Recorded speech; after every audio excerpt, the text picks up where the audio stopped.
Ah, c'est énorme, c'est énorme, c'est énorme. Oh putain, on est bien. Bah. Eh, moi, tu sais que je m'en souviens pas trop de ça. Hein. Ah bah ça, moi je m'en souviens énormément. Ah, dis donc là. Ouais, soulève-moi tes lunettes parce qu'on voit pas tes Avec petits yeux, toi. Don Johnson. Salut messieurs, salut tout le monde. Bonjour Alexandre. Salut mes fous. Bon, allez, on y va. Bon, bah il est là, parti. hein. Il est là. Enfin, pas toi, hein. Le printemps. Ah oui, c'est vrai. Eh oui, c'est le printemps, Miami. Alors normalement, le printemps nous annonce toujours un sacre, hein. Pour ceux qui ont un peu de culture, le sacre du printemps, bon, Nijinsky, tout ça, bon. Le sacre de qui à Miami? Est-ce qu'on revient quand même 2 secondes sur la finale de Indian Wells? On parle un peu du tournoi d'Indian Wells, quand même, c'est la base. Parce que Alors ça faisait très longtemps que j'ai pas vu un match de cette qualité-là. Quand même là, pour le coup. Là, on est d'accord. Là, quand même. Un truc de malade. On peut se plaindre souvent de manque un peu au niveau du score, un peu de facilité. Mais là, il y avait du tennis. Oh, Je parle des garçons, hein. Non, mais enfin la finale dame, enfin les filles, ça a été très bien, moi je trouve, jusqu'en finale. Non, mais oui, après, la finale, non, il y a eu un beau tournoi féminin, mais là je parle de la finale. mais la finale garçon, vous l'avez vu, vous l'avez tous vu cette finale garçon. Et Obésix avait une question, me dit mais j'arrive pas à me souvenir. J'ai cherché pourtant. La dernière fois que le cannibale de balle, là, Roger, avait perdu en ayant des balles de match. Et alors là, c'est là que tu vois que la mémoire du Obésix va pas bien. Hein? Pourquoi? Perd sa boule. Ça remonte à 6. Combien de fois Federer a perdu des matchs en ayant des balles de match? Ils ont pu en avoir beaucoup. Hein. Ah, et il a quand même joué 1400 matchs. Hein. Bon, ok, d'accord. Hein, bon, 19 fois. Ah ouais. C'est énorme. Sur 1400? Ouais, bah c'est énorme. Alors. Et si tu fais le ratio. Non, parce que justement, j'ai cherché, moi aussi, ça m'a. Alors vas-y. Alors, je sais pas si vous vous souvenez de ça. 2005, Gasquet, Monte-Carlo. Tout le monde s'en souvient. Il perd 7-6 au 3e set. Souvenez-vous. D'accord. 3 balles de match. Souvenez-vous de 2006 contre Nadal, la finale du Masters 1000 de Rome, au meilleur des 5 sets. Oui. Complètement dingue. Il avait eu des balles de match. Souvenez-vous 2010, 3 fois. Il avait perdu contre Baggy à Indian Wells, 7-6 au 3e set. Il avait perdu contre Berdych à Miami, 7-6 au 3e set. Il avait perdu contre Monfils à Bercy, 7-6 au 3e set. Étonnant, non? 2011, Djoko, US Open, balle de match. 2014, Chardy à Rome, 7-6 au 3e set. 7-6, 3e set. T'en veux d'autres? Non. Ah non, mais attends, je remonte là. Il y en a plus beaucoup. Kyrgios, 7-6, 3e set à Madrid. Tim, il y a 2 ans, 2016. Et 2017, les dernières, 2 fois, As et Donskoy. Ah oui, le 7-6 au 3e set contre Donskoy. Je te pose une question, mon petit. Il a balle de match dans le tie-break du 2. Je te pose une question, mon petit Obésix.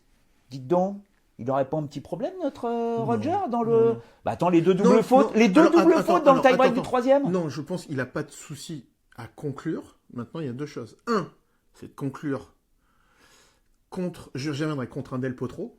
Ça, et puis surtout, c'est la façon dont tu joues les balles de match. Parce que tu peux avoir 2 balles de match si c'est sur le service de l'adversaire et que voilà, tu ne peux rien faire. Alors que Del Potro foire sa première balle de match. C'est peut-être le seul moment où il rate un coup droit. Ouais. Bon. Puis le 2 bien. Bien. Mais par contre, c'est 2 balles de match, 40-15 sur son service. C'est là où... alors, il avait quand même rapporté pas mal de points sur les amortis, mais il en fait une, elle sort pas de la raquette, et la deuxième, c'est quasiment un l'homme. Puis 2 quasiment successifs sur 3 points. Ouais, donc c'est là. Mais... Alors, est-ce qu'il a peur de Del Potro? Alors, moi, je vais te dire, parce que j'y réfléchis un petit peu, c'est que je pense que sur un Del Potro, sur un Cilic, parce que les autres ne sont pas là, c'est là où ce sont des joueurs qui jouent bien, qui sont en forme. Qui ont de l'expérience. Voilà, c'est là où on voit peut-être maintenant les limites de Roger Federer. Contre les autres, il a toujours, cette aura, et il est quand même au-dessus des autres. Mais je pense que sur un Del Potro, c'est peut-être là un peu les limites de Roger Federer. Donc, maintenant, il faudrait voir du Nadal s'il revient en forme, il faudrait voir si Murray, mais je pense qu'il est peut-être, et il doit le savoir, que là, ça commence à être un peu limite. Attends, j'ai vu un truc. Thomas Lelançois, est-ce que Federer a craqué mentalement? Salut Thomas. Est-ce que Federer a craqué mentalement ou c'est Del Potro qui était plus fort? craquer mentalement. Alors, moi, je pense qu'il y a un peu des deux. Parce que si, mentalement, quand tu regardes le tie-break... Si, t'as raison, il y a craquage. Non, il y a craquage. Il fait un super jeu de 6-5 pour revenir à 6-6. Et derrière, sur le tie-break, il se rate complètement. Ouais. Au BZX, est-ce qu'on peut avoir ta théorie sur Federer à Roland-Garros? Alors, bon, on passe... Là, on fait Pourquoi Où est-ce que tu en as parlé? Non, mais parce que j'avais dit que j'avais une théorie peut-être sur Roger à Roland. Ah, moi, je l'ai aussi. Je pense... Alors, on saura que dans quelques temps... Mais il le sait déjà, lui. Oui, mais si Nadal ne joue pas sur terre battue, il va venir à Roland-Garros. Parce qu'il y a deux choses. Si Nadal ne joue pas sur terre battue, il viendra à Roland-Garros. Je pense. Tu crois qu'il il attend la décision de Nadal? Nadal, quoi qu'il arrive, jouera au moins sur terre battue. Ça, c'est sûr. Tu crois qu'il va attendre le dernier moment pour aller à Roland? Il y a deux choses. Si Nadal n'est pas là, il a beaucoup de chance, même si voilà la terre, d'aller chercher le titre. Ça, c'est la première chose. Et surtout, en vue de la place de numéro mondial, ça lui permet de prendre de l'avance sur Nadal et surtout de se protéger un petit peu parce qu'il y a quand même Wim qui arrive derrière et voilà, il a gagné à Wim. C'est ça ta théorie? Bah ouais.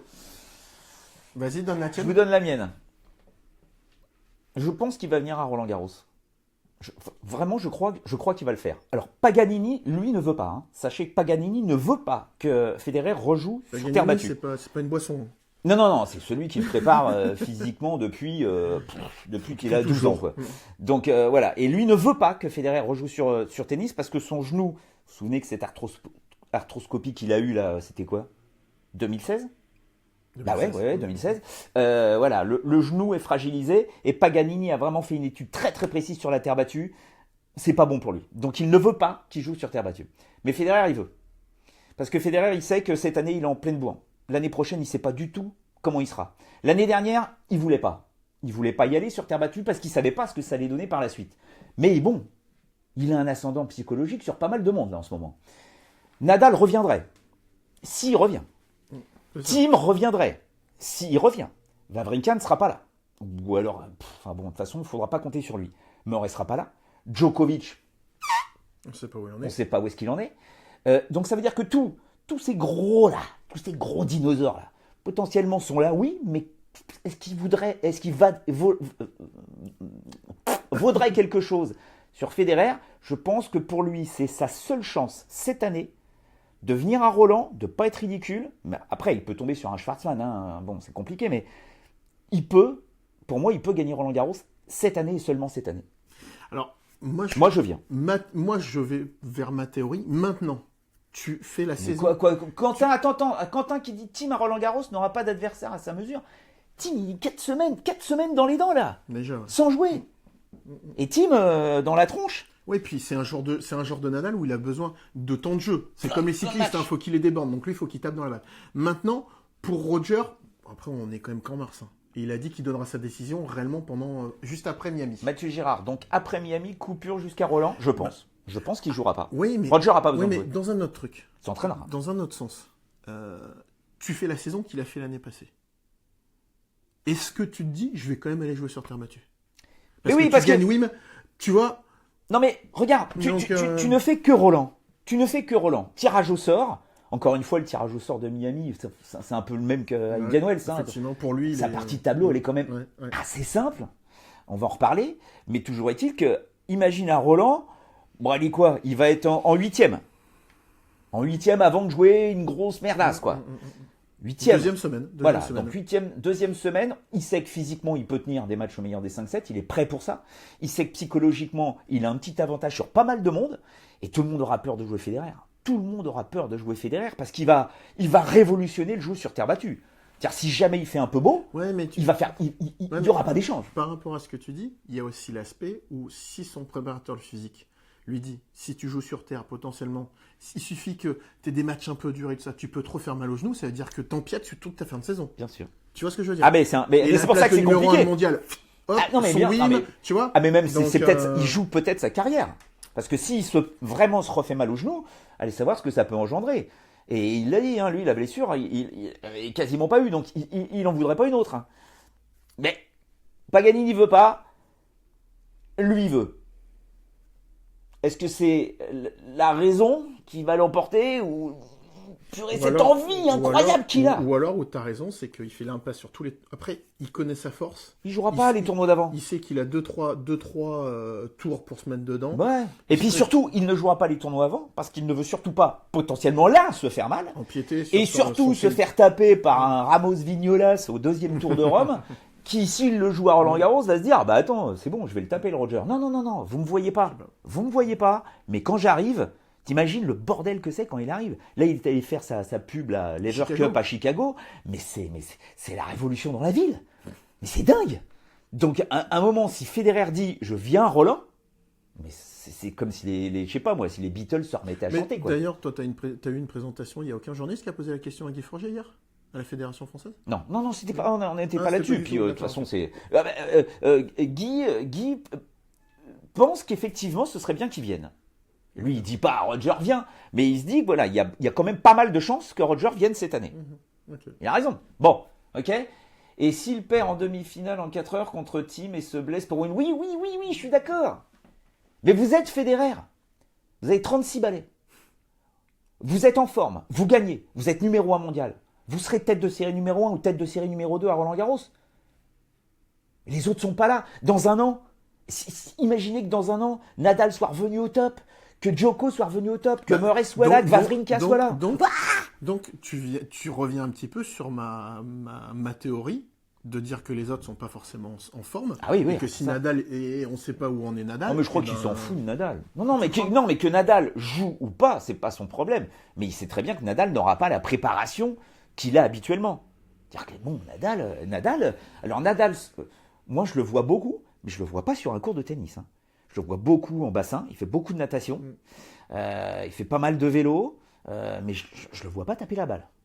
Après, il y a des... Alors, bruit de couloir, il y en aura même qui diraient qu'il serait peut-être pas loin d'arrêter. Ouais. Et si Nadal le corrige en finale, qui c'est ça, Franck 6-2, 6-3, 6-2. Ouais, mais il sera en finale, merde.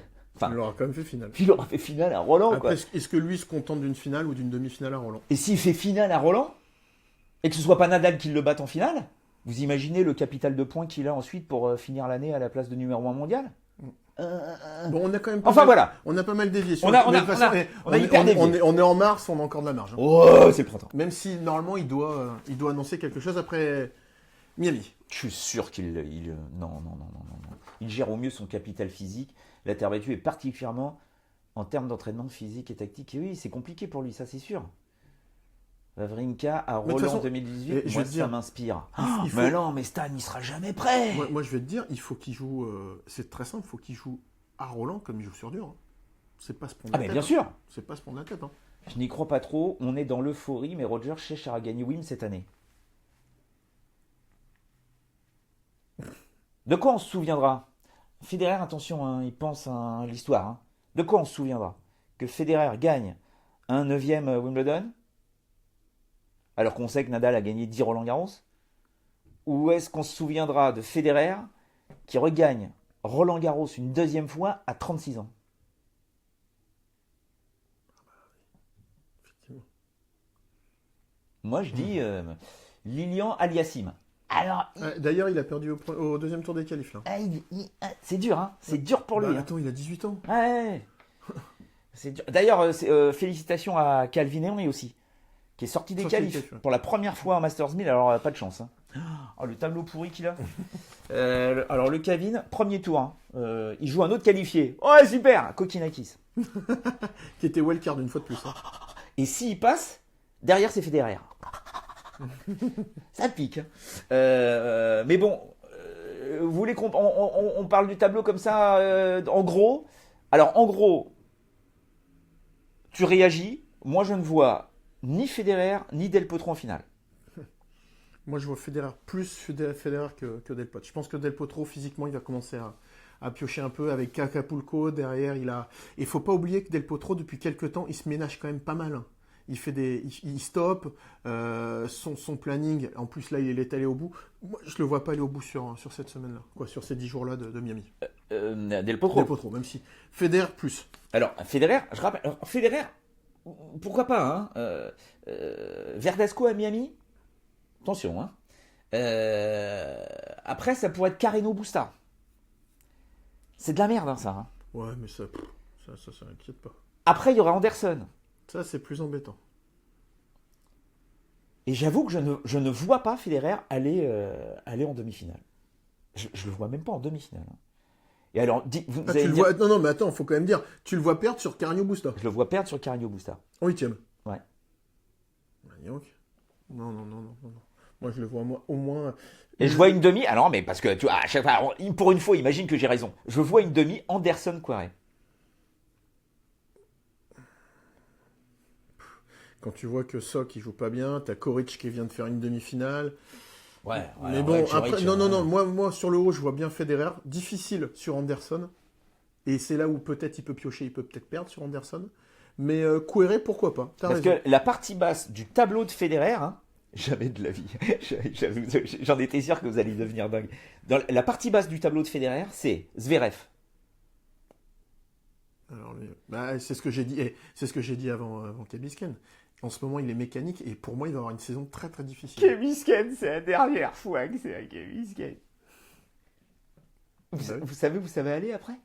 Parce que Kebisken, je ne sais pas si vous êtes déjà allé à Miami, c'est Miami South. C'est le sud de Miami, c'est en face de Coconut Grove, sur une petite île, avec la plage. C'est-à-dire que pour aller commenter, avant on va se baigner. Et puis on arrive ruisselant avec le maillot de bain dans la cabine de commentaires et on commente. Oh, kiff. Ça c'est Miami. Eh ben non. L'année prochaine, Dolphins de Miami. on va dans le site, le Hard Rock Stadium. Ouais, déjà, ça. Tu vois, t'as une érection quand t'entends un truc comme ça. Alors ça, c'est Miami North. C'est Miami Gardens. C'est-à-dire que là, on n'est plus du tout, même sur Ocean Drive et tout ça, on est à l'intérieur de Miami, vers le nord. Là, quand vous prenez l'Interstate 95, là, vous allez vers Fort Lauderdale. Et alors, il y a toute espèce de quartier un peu pourrave, vraiment pas beau. Et là, il n'y a pas la mer, hein. Pas du tout, c'est pas à côté de la mer. Et là, vous avez l'immense truc des Miami Dolphins, où il va y avoir l'année prochaine, les travaux ont déjà commencé, hein. Il y aura un cours central d'à peu près 14 000 places, plus 30 cours annexes. Donc, bien évidemment. Ils vont faire comme à Indian Wells. À Indian Wells, pareil. Ouais, le mec, il est blindé, fortune de dingue. Il a mis 500 millions, je crois, sur les travaux de rénovation pour le stade des Miami Dolphins. Enfin bon. Mais au tournoi. Donc c'est la dernière fois que Djokovic. Et si Djokovic gagnait. Non, je pense pas. Il l'a dit, et moi je l'avais dit aussi, Djokovic l'a dit, faut m'attendre plutôt sur terre battue. Avant, je ne serais pas prêt. Maxwell, Querrey Anderson, ça risque d'être soporifique, des gros serveurs, ça brille pas. T'es à Miami, hein. Attention, Miami, hein. Ça y est, là, on n'est plus dans la chaleur, et encore, la chaleur, il faisait pas très chaud à Indian Wells. Là, on va dire le temps doux, sec d'Indian Wells. On est dans la moiteur. On est dans la moiteur. Et puis surtout, il y a du vent. Il Vent, peut y avoir du vent à Miami. Alors, pas de pluie. Là, ils ont annoncé une dizaine de jours absolument sublimes. Soleil, un peu de nuages comme toujours là-bas, mais voilà, pas trop de vent, mais bon, ça tourne. Le cours est mal foutu, donc ça tourne très vite. Et surface beaucoup plus rapide qu'à Indian Wells, d'autant plus que les cours n'ont pas été refaits ni repeints. Ah non, vu que c'est la dernière année. Vu que c'est la dernière, ils en ont rien à foutre, donc c'est des taudis. Non, j'exagère, mais bon, ça va aller très très vite. C'est pour ça que je vois Anderson et Querrey. Alors peut-être Sock, parce qu'ils ont gagné le double avec Isner et je pense à Indian Wells, donc je pense que ça peut les aider, ça un peu à se remettre dedans, les deux pépères là. Mais bon, hein, Raonic a retrouvé sa Watch out. Sa hype, watch out. Hype. Ça veut dire quoi ça? Et Pepe Imaz, il est là, il est là sans être là. Discret, Pepe Imaz. Il s'est bien raté quand même. Alors, très bien joué de la part d'El Potro, mais il s'est bien raté en demi-finale Raonic quand même. Oui. Bien passé au travail. Alors, donc, on rappelle juste. Donc, dans la partie basse, il y avait Zverev, il y a Ferrer, qui perd contre Delpo à Indian. C'est ce qu'il est là, hein, mais bon, Ferrer. Non, ça va. Kyrgios. Je sais pas où il en est. Fonini. Si jamais il réinsulte encore tout le monde, tu sais pas ce qui va se passer. Donc il y a Querrey, que je vois aller jusqu'en demi. Dzumhur, Coric. Ok, d'accord, super, hein, demi-finale Indian, j'ai adoré. Mais bon, est-ce qu'il est capable de refaire ça? Et Sock. Ouais, non, mais t'as raison. Moi, je verrais vraiment en 1. Donc Fed, quand même, toi, tu vois Fed en finale. Federer, Querrey, Anderson. C'est les seuls, pour moi, ceux qui sortent du lot. Ok, les gars. Ah, je vois, là, ça moufte plus, là. Hein. Ça moufte plus, non, là. mais il y a quelqu'un qui t'a quand même écrit, est-ce que tu vois Lucas Pouille en finale, mais bon. Ah, c'est malin, ça. Federer, easy à Miami. On verra. Moi, je le trouve On peut reparler un peu de sa demi contre Djokovic, hein, où il a chaud aux fesses, le Roger. Hein. Ah oui, bah oui. La finale, il la perd en n'ayant pas de match, bien évidemment, mais je le trouve moins. Ah bah il était on a vu quelques mots. Il était aussi un petit peu énervé vis-à-vis de l'adversaire et tout ça, donc on l'a senti un petit peu. Tu l'as pas trouvé très tendu, toi, pendant toute la finale? Il l'était. Mais je te dis, moi, pas ma théorie, mais je pense que sur des joueurs comme ça, c'est là où il sent quand même qu'il devient un petit peu. Il est un peu plus limite. Tu vois, il a plus cet avantage qu'il peut avoir. On l'a vu sur Cilic, pareil à l'Australian, c'était limite. Là, sur Del Potro, on sent que ça peut basculer. Tu vois, il n'a pas cet avantage qu'il a sur les autres joueurs. Et lui le dit aussi, hein. Il y a tellement de pression aussi sur le fait que personne ne peut le bien battre. sûr. Il commence à. Voilà, lui, il arrive sur le court en se disant, bon, bah, c'est moi, quoi. Et à un moment, on l'a vu, hein, vous l'avez vu sur le court, il est comme ça, là. Quand il revient d'ailleurs sur Del Potro, quand il gagne le deuxième set, il est là, tu vois, du genre, mais t'as non, mais ouais, c'est qui le boss? Ok? Putain, il bombait le torse comme ça. C'est qui le patron? Puis Roger, quand il gonfle le pec, il n'y a pas grand chose, hein? Ouais, il est pas très taillé, hein? Mais il est fit. Il est fit, quoi. Allez, deuxième partie. Alors quoi? Alors, deuxième partie du tableau. Alors, bon, bien sûr, tout le monde voit Del Potro maintenant. Del Potro. Je vous rappelle que j'ai dit Del Potro numéro 1 mondial à la fin de l'année. Ah, ça rigole moins, là, hein? On verra. Zverev ou Chung en finale? Et tu sais pourquoi il sera pas Zverev. mondial? Parce qu'il va alléger énormément son calendrier. Mais bon, Delpo? Ouais. D'accord. Donc là, tu vois qui, toi? Il y a Cilic, il y a Delpo, il y a Raonic, il y a Gasquet. Oh putain, il est plutôt beau, le bordel. Il y a Dimitrov, il y a Chung, Rublev. Enfin, il y a du monde, quoi. Djoko, Nishikori. Finaliste, Nishikori, il y a 2 ans. Djoko, combien de fois il a gagné Djoko? Donc je t'ai donné. Combien de fois il a gagné Djoko? À Miami? Ouais. 3 ou 4, non? Les gars, non mais aidez-le parce que là ça va. Oh non, Ah bah attends. Oh non, je remets les lunettes là, j'ai honte là. 3 ou 4. Combien? Djoko à Miami. Serena Williams, elle a gagné combien de fois? Oh putain, je sais 8. plus ça. 8. Bah Djoko, ça doit être. Ouais, mais attends, Indianis, il a gagné 5 fois. Donc Miami, il a dû le gagner 4 fois. Bien sûr. Combien? 6. Non, pardon. Oh là, il a égalité avec Agassi, Merci, le record. Heureusement que t'es là, Steve, là, Peter, vous avez un peu de... Alors donc, je t'ai donné 3 noms Vas-y, alors, sur le haut du tableau. Je t'en donne 3 sur le bas du tableau. Je te donne Djokovic. En quoi? En demi? En finale? Non, bah, le plus loin possible.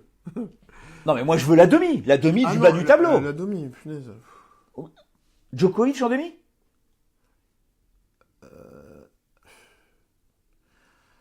Moi, je te dirais, allez, Djokovic. En haut, vraiment Djokovic. Il sort du lot. Ouais, il va se rebeller quand même à un moment ou un autre. Alors, il joue apparemment, hein, il y a eu un Mediatour, là, Mediaday. Alors, il n'a... Enfin, c'est lui qui le dit, hein, il n'a plus mal au coude depuis quelques jours. Plus du tout mal au coude. Et il y a une journaliste, je crois que c'est Carole Bouchard, c'est la bouche, qui lui a demandé, qui lui a dit mais t'as plus mal au coude depuis combien de temps? Enfin, oui, ça fait combien de temps que t'as plus mal au coude? Que t'as mal au coude? Et il a dit des années. C'est possible, hein. Il a peut-être morflé au niveau du coude. Hein. Vous planez complet. Mais non, Thomas, on plane pas complet. Donc toi, tu dis... Moi, alors, j'avoue que... mais il va pas bien. Hein. Le soleil de Miami, ça va pas du tout. Enfin, le soleil, les gonzesses. Hein. Donc je vois, partie haute, Djokovic, même si je pense que il jouera beaucoup mieux sur terre battue, mais Djokovic, et sur le bas, donc je t'ai dit... On dirait des novices. Thomas, il a raison. On dirait des novices. Donc Djokovic, ensuite je te dirais Cilic. Djoko Cilic en demi en bas. Et un outsider ennemi ou pas? Ouais. Bautista Agut Chung. Bautista Agut, je crois plus. Je crois plus. Bautista Agut. Alors, moi j'ai dit, rigolez pas. En demi, je vois Dimitrov contre Chung. Et j'aimerais bien d'ailleurs. Enfin, j'aimerais bien qu'on ait ça parce que tout d'un coup, tu dis, voilà, on y va là. Pour moi, Delpo tombe en quart ou demi. Avec Dimitrov, il y a un parti de Dimitrov. Je pense que Dimitrov va faire un bon truc. Ah, Lucas qui nous dit, est-ce qu'on n'oublie pas Goffin qui est dans cette partie de tableau? Goffin! Ouais, mais il revient quand même. Il revient à la compétition, c'est pas simple. Ah ouais, Goffin, c'est le genre de mec, encore une fois, ça, il faut des matchs. Il faut des matchs. En plus, c'est pas les Mine de rien, Miami, c'est pas les conditions optimales parce qu'il y a du vent, c'est humide, donc Goffin, faut attendre un petit peu, je pense. Et alors, attendez, un truc, parce que alors j'ai vu, hein, je vous ai vu là sur un Goffin Dimitrov. Goffin, ça voudrait dire que Goffin tape sans du tout de repères, hein, même s'il s'est un peu entraîné.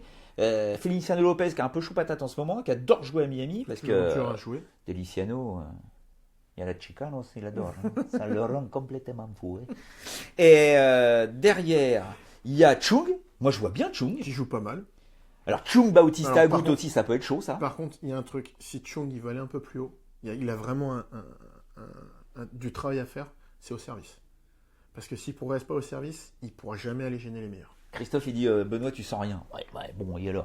Donc, bon, vous avez entendu ce qu'il a dit? Ok. Donc, Chung Goffin, moi je vois passer Chung. Et en bas, je vois pas du tout Silic. Je vois Taylor Fritz. Qui m'a impressionné à Indian Wells. Moi, j'aime pas son jeu. Ouais. Il a été bon, hein, quand même. Alors après, dur pour Pierre Hugerbert, hein, parce que c'est le premier tour. Tu vas le commenter, ça? Il y a des chances, ouais. Ça va être aux alentours de 19h, je crois, un truc comme ça. Heure française. Fritz Herbert, les deux en huitième de finale à Indian Wells. Ouais, mais Fritz, dans le vent à Miami, ah ouais, à voir. C'est un peu de vent. La grande saucisse, là. Frappe très tendue, très peu de sécurité. Benoît, on n'est pas d'accord. Feliciano Lopez, il décline quand même. Alors, bah oui, ça, je suis d'accord, il décline. Hein. Chung, pas encore intraitable. Ok, d'accord. Moi, je regarde aussi hein, ce que vous mettez là dans vos trucs. Hein. Donc, on verra. Donc, vainqueur, tableau, messieurs. Oh ouais, non, là, c'est trop dur. Que? Pas simple. Hein. Vainqueur, messieurs. Ouais. Non, c'est impossible. Hein. Allez, je te dis Federer quand même en finale. Berdych. Pourquoi pas, Berdych joue bien. Hein. Federer en finale. Et Non, je veux le vainqueur. Federer, là. Mitchpo, il a mis allez, Federer. Roger of course, Kevin. Tu les suis tous, soit. C'est comme Pouille. Ah, ça va, Christophe. Je mets quand même Federer. Silic. Ça, c'est lourd comme cote. Dimitrov. Christopher Facebook. Dimitrov. Non, moi je mets quand même Federer. Je peux aller dans le délire? Vas-y, dis. Moi je dis Chung. Non. Mais bon, on verra. Ok, ça marche. C'est fait. Ok, c'est fait. Ensuite. Les filles, bon, alors, à part vous dire, mon fils. Combien? Quelle heure il est? J'ai pas vu quelle heure il est. Ah, on est parfait. Père. Déjà, père. Il va falloir déjà que Père il batte Misha Zverev, ce qui va pas être simple. Oui, parce qu'on sait pas. Alors, et là, il dit Djokovic. Il dit salut Ilaï. Djoko vainqueur de Miami. Putain, ce serait énorme. Hein. Oh, la vache. Anderson vainqueur, ouais. Bah, moi, Anderson, je vous ai dit, moi je vois un tableau très bizarre. Je vois Anderson Querrey en demi et Chung Dimitrov. Donc, autant vous dire qu'on part dans le bizarre. Hein. On le frelaté. Verdasco, non, là, faut arrêter les gars. Verdasco, faut arrêter. C'est la fin du tennis, là. Tu voulais parler des filles? Ouais. Et tu m'as dit, je connais la gagnante du tournoi. Ouais, non, mais il y a... Ah oui, moi je sais qui va gagner. Ça, c'est sûr et certain. J'ai demandé à Irma, même Irma, et c'est tout. Père, Gasquet, non, mais Gasquet non plus, on sait pas du tout, les gars, où ils en sont. Gasquet qui est là, tu te demandes pourquoi d'ailleurs, mais enfin bon. Il est là, tant mieux, bravo. Hein. Moi, je dis bravo, et lui, il vient en tout cas. Alors que tout le monde se casse, au moins lui, il est là, quoi. Ce qui est un peu bizarre, il s'est quand même préparé sur dur intérieur pour les jouer Miami, mais bon. Team Stéphane. Ouais, ça va bien, Stéphane? Tim, il est pas là. 4 semaines, Tim. Non, moi, je parle pas à des aveugles, hein, les gars. Mirka, voilà, Mirka. Miami, elle est bien. Elle aime bien Miami. Miami Beach. Alors, oui, est-ce que tu crois à un revival Osaka-Kasatkina Osaka victorieuse qui nous fait le doublé? Non. Toi, tu crois plus en Kasatkina? Ouais, moi, je crois plus en Kasatkina qu'en Osaka. C'est énorme. Putain. Ouais, elle a une petite main, elle a un peu de vie. Attends, juste une parenthèse. Oh là, j'adore ça. La perche que tu me tends, toi, Peter Olivier, là, par cœur. Navratilova, gagnante. Navratilova. Vous avez entendu le coup de gueule de Martina? Non. Ce qu'elle vient d'apprendre, le salaire que touchait John McEnroe, payé par la BBC comme elle pendant Wimbledon. Donc Navratilova touche 15 000 livres ce qui fait quand même 17 000 € la quinzaine. Hein. Je peux vous dire que je touche pas ça. Et pas beaucoup. Pas beaucoup, mais pour une nana, Navratilova, quoi. Ouais, je trouve ça pas beaucoup. C'est pas beaucoup. Je peux te dire d'autres consultants, mais bon. Ouais, et Mac prend 170 000. 10 fois plus. Alors là, j'avoue... Alors, McEnroe fait plus de trucs, hein, quand même, un peu plus. Oui, mais ça dépend, ouais. Mais bon, après, avec 170 000 €, c'est vrai que tu acceptes un peu plus de boulot. J'en connais certains sur une chaîne française qui prennent 40 000 par quinzaine. 40 000 ? Et qui ne sont pas... Donc, voilà. Après. 40 000 €. 40 000 € pour la quinzaine. Pour la quinzaine, ouais. Oh, les salauds, c'est bon ça, 40 000 €. Quoi. C'est pas mon cas. Ah, bah non plus. Enfin bon, toujours est-il que, voilà, Navratilova, elle a poussé son coup de gueule. Et c'est vrai que quand même, sur l'équité de salaire, c'est un peu violent quand même. Ah oui, pardon, tac, bum. Benoît, tu es beau. Merci Bobby. Donc, les filles. Kasatkina, est-ce que tu la vois potentiellement aller loin ou pas? Ah, je la vois bien refaire un quart ou une demi, quelque chose comme ça. Ouais. Ah oui, carrément. Putain, la vache, ah ouais, tu la vois balèze. Ouais, non. Bah moi, je la vois pas du tout. Je la vois pas du tout. Et puis, je pense qu'il faut recompter sur une Mina, sur Alep, parce que voilà, la régularité, on en note. Eh ben, Alep, Alep, oui, bah oui, Alep, ouais, Alep. Vous vous rendez compte quand même que quand tu regardes le tableau des filles, tu te dis dans la partie haute du tableau, donc tu as Simone Alep, la Simone, battue par Osaka, qui pourrait logiquement jouer Pliskova, battue par Osaka, Indian Wells. On va dire que dans la partie basse, bon, Muguruza, j'ai très très peur pour elle, parce qu'elle va jouer Anisimova, qui a gagné son premier tour. Et la petite Jeannette, joue pas mal. Qu'est-ce qu'elle envoie, la vache? Et il aille 40 000, qui touche 40 000? Là. T'as pas le droit, hein. Non, je balancerai pas. Non. Stephens, pourquoi pas, hein, Stephens qui pourrait aller en quart, perd contre Kasatkina. Kerber, Caro Garcia qui est dans la partie de tableau de Suarez-Navarro, qui pourrait jouer au 3e tour. Déjà, j'ai très très peur. Je trouve que la Carla, depuis qu'elle a plus son problème à l'épaule. Ouais, puis elle a toujours une belle technique, un beau jeu. Non, elle joue vraiment pas mal. Et si elle passe Carla Suarez-Navarro, allez hop, Rock-Kerber. Non, mais moi je vois bien, tu vois, allez, je vais te dire quelques noms. Petite surprise, Kasatkina qui continue sur sa lancée. Et puis après, les valeurs sur Alep, Wozniacki et Kerber. Alizé Cornet est en forme. Ouais, elle est en forme. Elle est très en forme, Alizé Cornet, très en forme auprès de son entourage. Très, très en forme. Et ben moi, je vois Wozniacki. Finaliste l'an dernier. Ben oui, contre Konta. Ah oui. Johanna Konta, elle va jouer lourd, là. Enfin non, elle a fait une demi à Wim, je crois. Mais enfin bon, victoire à Miami, ça peut peser lourd. Et puis Mladenovic, donc Wozniacki, je la vois gagnante. Voilà, alors, je vous réponds, hein, Romain, et voilà, je te réponds. Il faut qu'elle se force un peu, la Garcia. Ouais. Bartoli, alors non. Et puis elle fera pas Monterrey non plus. Non, parce qu'elle s'est un peu blessée pour son retour. Ouais. Et même, elle sait même pas, elle sait pas du tout. Elle sait même pas quand. Elle sait plus. En gros, elle sait pas. Elle sait plus. Et Mladenovic va jouer, alors, ça a l'air de rien, mais elle va jouer Petra Martic d'entrée, au 2e tour. Qui vient de faire un bon résultat à Indian Wells. Qui vient de faire un quart à Indian Wells. Elle est en pleine bourre, elle avait battu Strikova à Ostapenko. Putain. Non, bah, elle est peu plongée. Hein. Bah, mais vu qu'il n'y a pas de régularité dans son jeu, qu'est-ce qu'elle va faire c'est Osaka, ça peut être un peu ça. C'est le même style. C'est le même combat. C'est dedans, c'est sublime, c'est pas dedans. Bien sûr. Et voilà. Et Serena, alors juste un petit mot sur Serena, et après on arrête. Hein. Serena, donc qui va jouer Osaka au 1er tour. Alors là, par contre, je peux dire qu'elle a passé la trappe. Qui? Serena.